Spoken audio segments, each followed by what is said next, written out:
DYCB-TV. Inilathala ng Logopedia Fandom. DYCB-TV, unang panahon. 1961 hanggang 1963. Ang DYCB-TV Channel 3 ay inilunsad noong Hunyo taong 1961 bilang ang unang istasyon ng telebisyon sa probinsya, at ang una sa Cebu at sa buong gitnang Visayas, sa Pilipinas, ng ABS-CBN, na noon ay kilala bilang Bolinao Electronics Corporation, na kalaunan ay pinalitan ng pangalang Alto Broadcasting System. Para sa istasyon, inilipat ng ABS ang unang transmitter, isang 2 kilowatt na transmitter, ng DZAQ-TV, ang parehong ginamit para sa mga unang broads nito noong Oktubre taong 1953, at ang tore nito, sa Cebu. Kasabay nito ang call sign ng NOI istasyon ng radyo ng ABS-CBN sa Cebu, ang DYCB 570, na siyang nauna sa DYLS-FM at DYAB. Pareho silang nakatira sa gusali ng ABS sa sulok ng mga kalye P. del Rosario at Leon Quilat, kung saan nakatayo ngayon ang Asian College of Technology. 1963 hanggang 1966. 1966 hanggang 1972.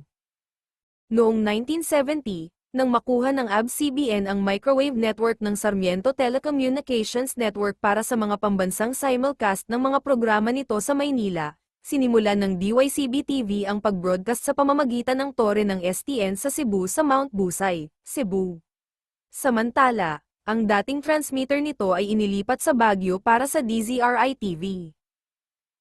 Noong ika-23 ng Setyembre taong 1972, ang DYCB-TV, kasama ang DYCB 570 at iba pang mga istasyon ng TV at radyo ng ABS-CBN, ay isinara kasabay ng deklarasyon ng Batas Militar. DYCW-TV 1973 hanggang 1977.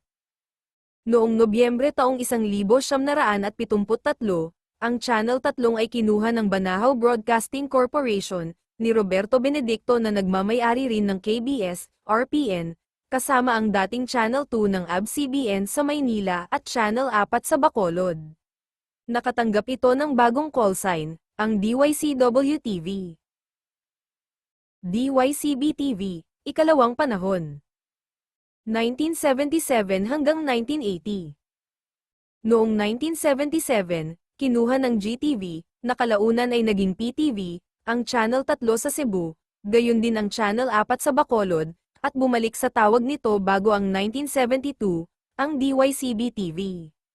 Ito ay dahil nagsimulang gumana ang BBC sa DYTV-TV ng IBC, kung saan ito nanatili hanggang sa magsara ang BBC noong 1986. 1980 hanggang 1986. 1986 hanggang 1988. 1988 hanggang 1995. Noong 1988, nabawi ng ABS-CBN ang Channel 3 pagkatapos ng 16 na taon, na humantong sa paglipat ng PTV sa Channel 11 sa Cebu, DYPT-TV. Noong Nobyembre ng taong iyon, nagsimulang kumonekta ang ABS-CBN Cebu sa punong istasyon ng network nito sa Manila nang simulan ng ABS-CBN ang mga pambansang pagsasahimpapawid ng satellite.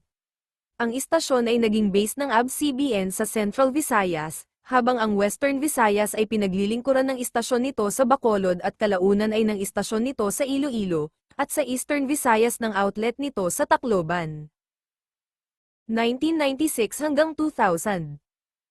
Noong 1998, ang DYCB-TV, kasama ng DYAB at DYLS-FM, ay lumipat mula sa matagal ng base ng ABS-CBN Cebu sa kahabaan ng P. del Rosario sa Cebu City patungo sa isang mas bagong pasilidad sa Jagobiao, Mandaue. 2000 hanggang 2020. 2014 hanggang 2020. Muling nagsara ang istasyon noong ika-5 ng Mayo taong 2020, kasabay ng pagtatapos ng prangkisa ng ABS-CBN sa pag-broadcast, na ang pagpapanibago ay tinanggihan noong ika-10 ng Hulyo taong 2020 ng Kongreso.